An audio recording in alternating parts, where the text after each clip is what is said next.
Welcome to the Busy Pastor Podcast, episode 15. My name is Greg Gibson. I'm here with my co-host, Trent Stewart, lead pastor at Foothills Church. And today we are talking about being busy in our parenting.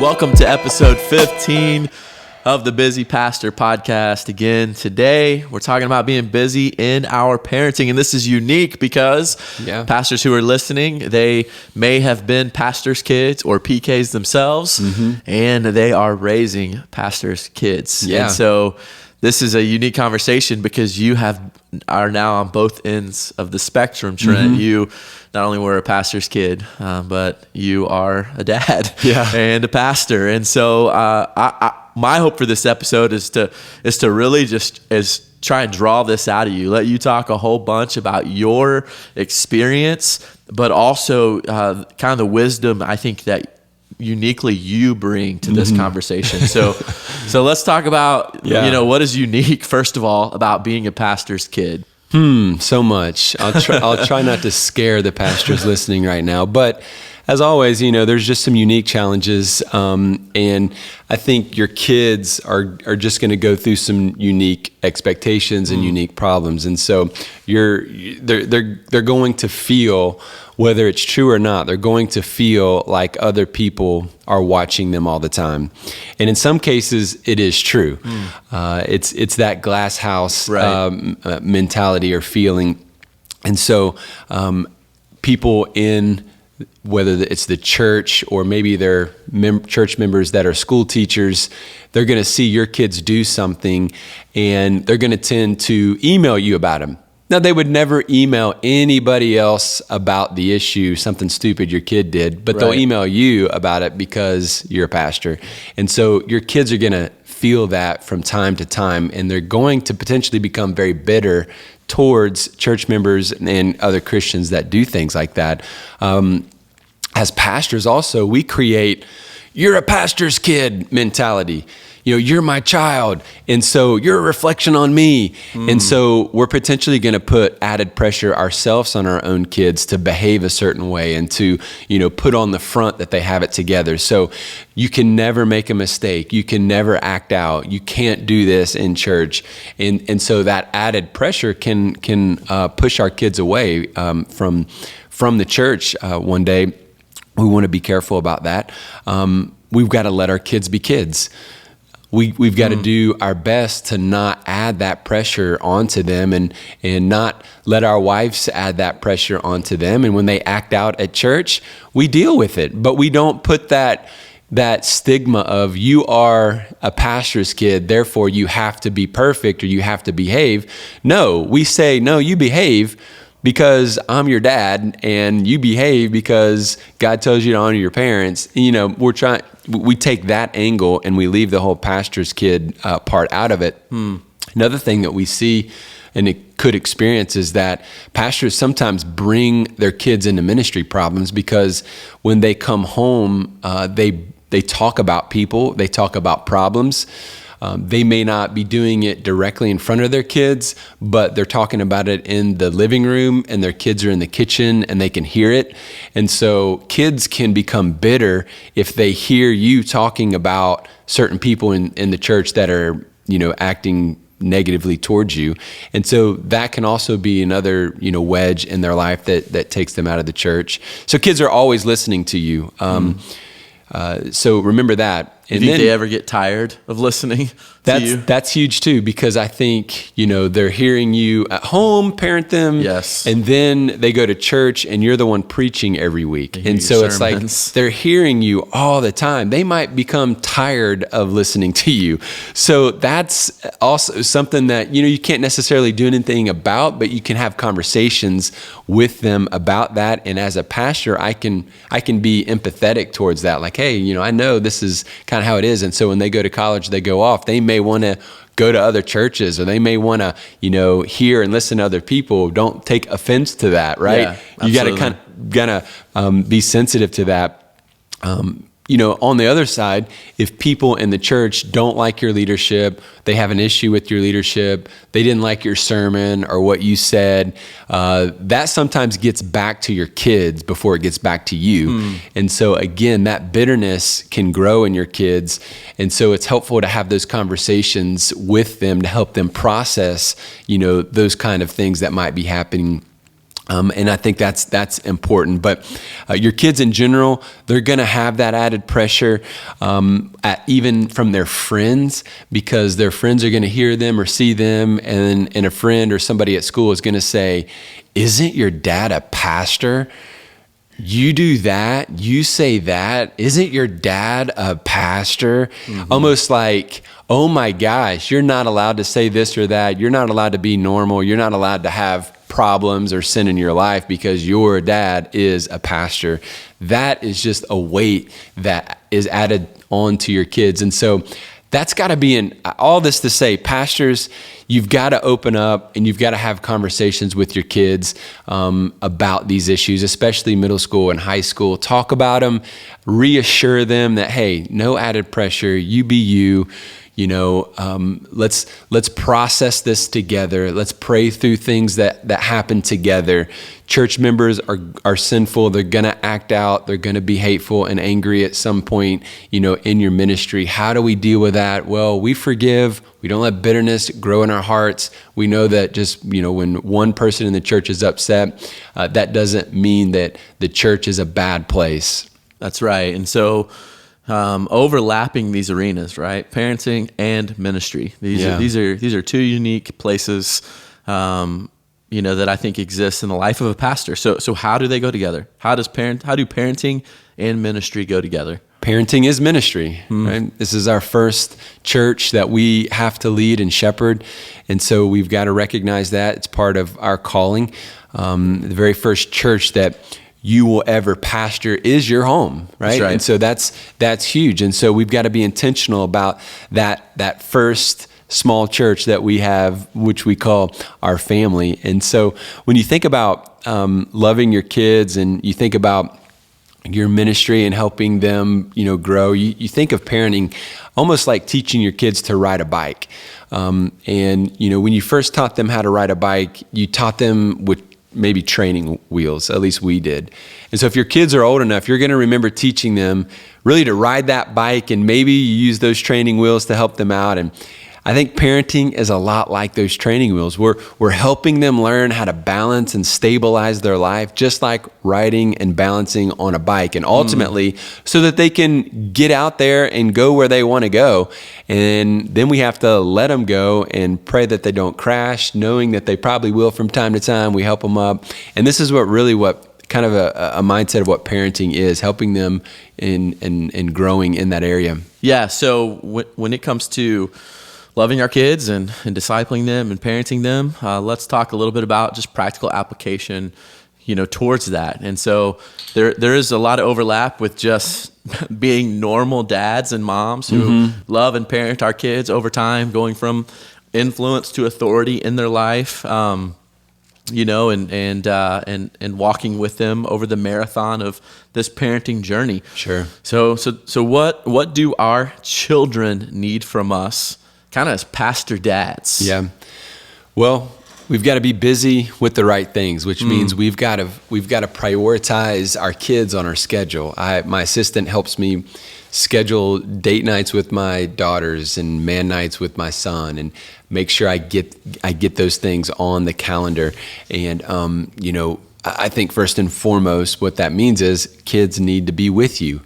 They need time with dad. They need one-on-one time with dad. And so you've got to schedule that and plan that and recognize that your time with them is short. When your kids are little, you feel like the days are long and you're just kind of surviving. And then you wake up one day like me, and my daughter graduates from high school next week. And I'm like, what happened to the time? She was just a little baby. It seems like yesterday, and that time does fly. I think the weeks are 936 total weeks that you have from the time a kid is born until they move out of the house and graduate from college.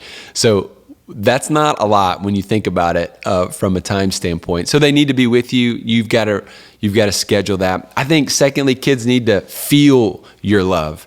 They need to feel that love. So, everybody tends to have a love language. If you've not read that book, there's a book out there called The Love Languages in for couples, and then it's also for kids.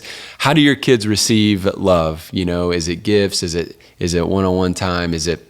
What is it? Figure it out. Know what it is. Invest in them on that. You remember the Pharisees in the New Testament. They were the religious leaders who said they believed in God. They actually spent a lot of time learning what they thought mattered to God. Nobody worked harder at keeping those rules, but they were so busy doing what they thought was important, the important things, they missed the most important thing. They missed Jesus. They missed that God sent his son to them. And so I think in a similar way, kids need to feel your love. You don't want to be busy doing the things that you think God wants you to do and miss out on that opportunity to love and nurture and shepherd and care for your own son or daughter. Kids need to feel your love, but kids also need to learn to love themselves. I think this is one of those areas in the world today that's so needed. And I see so many young people struggling with this, like they don't love themselves. They don't value themselves, and even Christian kids. And so it seems weird to kind of say this, but I think it's important that, our kids accept who they are. They find their identity in Christ. They accept what they look like. You as a dad calling them and telling them that they're beautiful, telling your son that he's a stud, and he's growing and his muscles are getting big, right? I mean, even as adult men, we like to hear that from our wife, right? And so I think continually building that into them, and as parents who are also, you're a pastor, sometimes that expectation that your kids have to be perfect makes you lean into what they are doing wrong. And so you focus on the bad and correcting your kids so much, you forget to see their worth, and you forget to see what they are doing right. Your kids are doing a lot more right in their life, perhaps, than you're giving them credit for, because we focus on what they're doing wrong so much. We're so concerned as pastors sometimes with how our kids are a reflection of us, and we find our identity in what people perceive, and we want them to think that we're this great man of God, and then when our kids act out, that is threatened, and so therefore it leads us to be overly critical of our kids and the mistakes that they are making. We fail to recognize the good that they are doing and encouraging them on the good that they are doing. They're not going to be perfect. Your kids need to feel valuable. They need to feel that even when they make mistakes, Dad's experienced the grace of God, so he's going to show me grace, and he's going to help me walk through my mistakes and not just, lay the hammer down.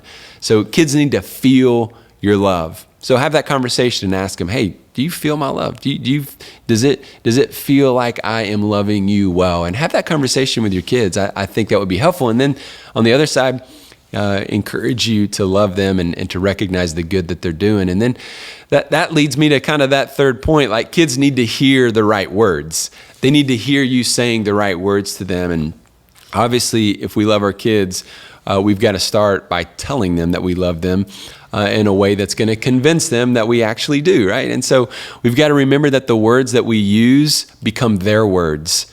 So these words are shaping them, shaping how they value themselves, shaping how they talk to other people, shaping them in every way, how they see themselves and how they treat other people.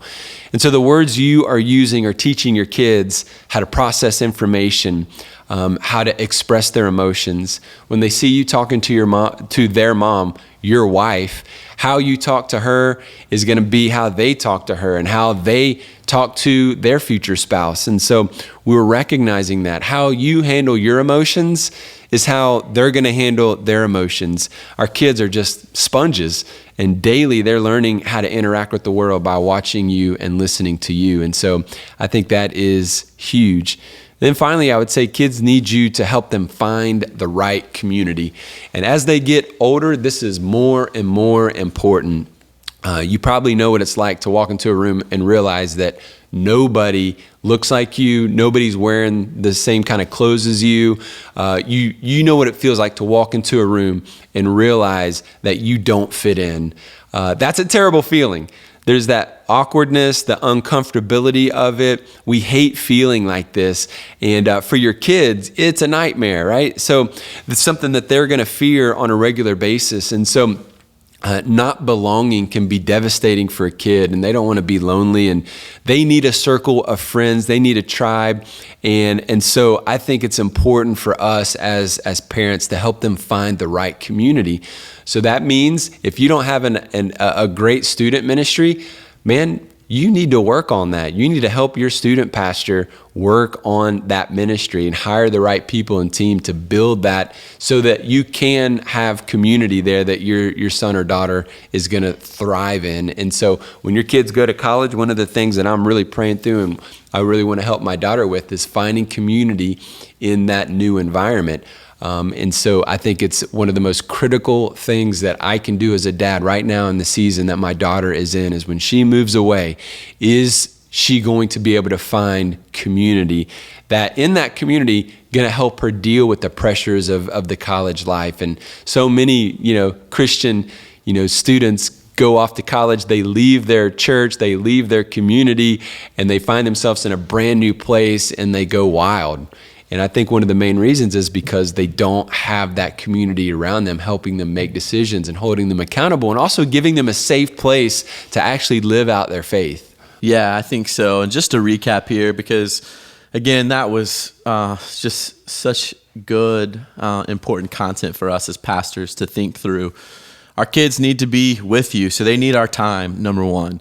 They need us as parents to put on our calendar and our schedule, date nights, weekends, vacations, devotions, whatever it looks like, family dinners. They need us. Secondly, as Trent said, kids need to feel our love, so that they need to to catch it. We say all the time in my home, and we've said it a lot, even on this podcast. Most things are more caught than taught. Mm-hmm. So how we act, how we demonstrate the gospel, how I love my wife, the things that I'm doing, those are the things that they're going to catch on over time. I think that's important because some guys might be so focused on having that family devotion and bringing everybody together and making them sit there and go through something, which, I definitely think it's important to do, but even more important is what we're saying right there. Yeah. And so if we are living out the gospel in front of them, that means loving them. So number 2, your point here, living or that your kids are feeling your love. It. Yeah. That means they're also feeling your repentance, and they're feeling your apologies, and you're modeling how, like you said, how you talk with your words. Number 3 here. So as you tell them that you love them, and they're going to remember the words you use, mm-hmm. and that those words are going to become their words. Those things are going to become identity creating marks in their life. And then 4th, as you said, help them find the right community. When they're little, it's just a good, neighborhood of friends and a good church that has a great kids ministry. And as they get older, man, that becomes, as you said, with your own daughter, that's becoming so and so important. Yeah, and it's been huge. I mean, we have intentionally developed a great next generation ministry here at FC, and so my kids have had great small group leaders. They've loved coming to church. Mm-hmm. And that to me is one of the greatest gifts that I could ever give to my kids, is a church that they love to attend and they love to be at. And so I think there's one more thing I would add, just because I think it's something that I'm learning right now. I don't know that I've always done a good job about it, but that is just telling stories about my journey and about my family's journey. I think early on, I was kind of nervous about sharing some of my failures and some of the things that, I kind of walked through as a high schooler and college student. Wasn't always, in the right place spiritually. And so I always kind of tended to not talk about that stuff. But I have found that my kids are really trying to draw that out of me over the last few years. And so I've tried to do better with sharing those stories in a way that would honor God and that would also let them know that I wasn't perfect and that I made some mistakes. And so telling our kids stories, I think, is important about our family history, issues that we've gone through as a family. My kids specifically, they love that. And I think it's because as humans, we love stories. And even as pastors, we're always looking for a good story to share in our sermon. And so I think it's the same way when we parent our kids, is just to be willing to share those stories with them. And really that story time happens organically when I have a rhythm of being with them one-on-one, and we have a rhythm of eating dinner together, when we have a rhythm of just having game nights and that kind of stuff. It just kind of happens. You can never pinpoint, this is when I'm going to have a dynamic, awesome conversation with my daughter about dating. No, it just naturally happens, and I've got to be ready. And I can't be so busy with writing a sermon or busy with this or that. And I've got to be willing to say and know the Spirit has to I have to be sensitive to the Spirit to say, Trent, stop what you're doing, have the conversation, listen, share your life, share new truth, share new habits, invest the gospel into your kids. Yeah, and hey, busy pastors, we know that you are busy. You're busy leading your church, you're busy leading your staff, you're busy preparing sermons. But remember, be busy in your home. As we've talked about, this is your first little church right in your living room that you get to walk with the rest of your life. So have fun with them, point them to Jesus. Don't take yourself so seriously in the trenches of that first little church, and trust God along the way and watch what He will do with your family for His glory. As we close today's episode, we want to invite you to do a few things. Follow us on Instagram and Facebook @BusyPastor. And secondly, if you like today's episode, subscribe to The Busy Pastor and leave us a review wherever you listen to your podcasts. For more resources, you can join the Busy Pastor community by going to busypastor.org. Next week, we're talking about being busy in our finances. Until then, let's be busy with the right things. Thank you so much for tuning into our YouTube page. Hit subscribe, share it with your friends, and don't forget to comment below. New episodes come out every Thursday. For more content and to join the Busy Pastor community, visit busypastor.org.